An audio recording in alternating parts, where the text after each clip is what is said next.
Okay. Kalau aku mau kat breakfast, so kita on the way nak pergi SMA. Website Studio.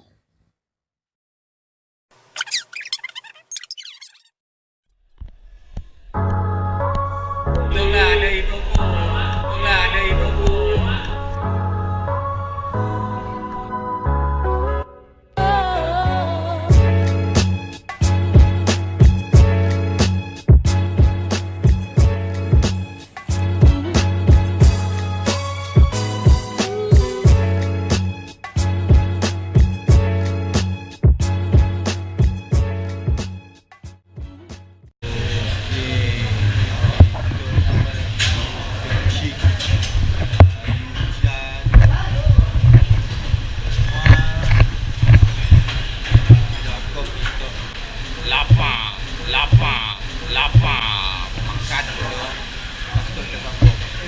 Salah minum makanan tambi kau canai tu tak tu tambi celup tu okey kita makan lah tak sambung lagi okey aku mau kat breakfast so kita on the way nak pergi SMA aku pun nak pergi first time pergi tu tanggapan ada di SMA ya. Okey. Kita jumpa di sini.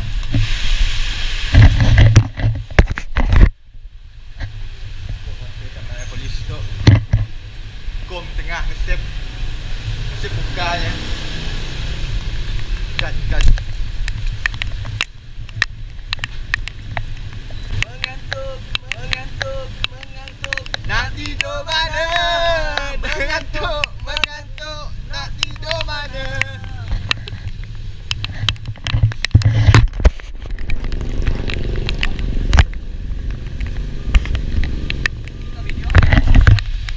Aduh.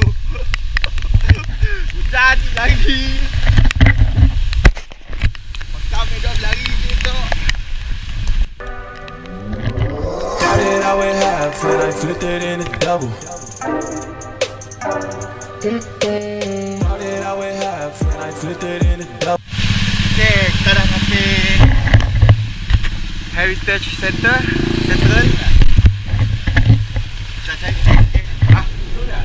Oh, stay mana situ? Aduh, dah aku habis. Mampus berbuih ya muda aku ni.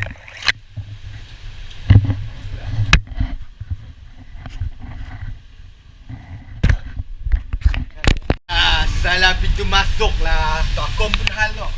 Pasal petang balik. Ada orang salah pintu masuk.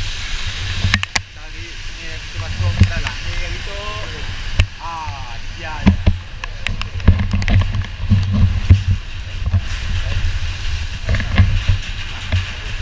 So,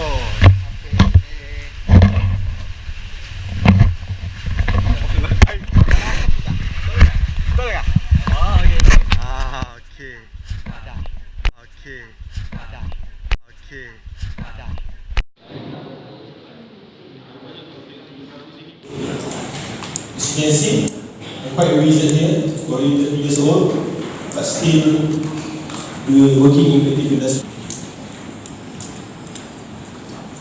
Okay, for starters, there are no rules in making music video. You can do whatever you want. You can think of anything as long as it is safe to post on YouTube. I mean, you can monetize it. And there's also this information about that and all. You know, YouTube have chart the content right now that you need to limit your creativity slightly down, tone down, not too bad. Okay.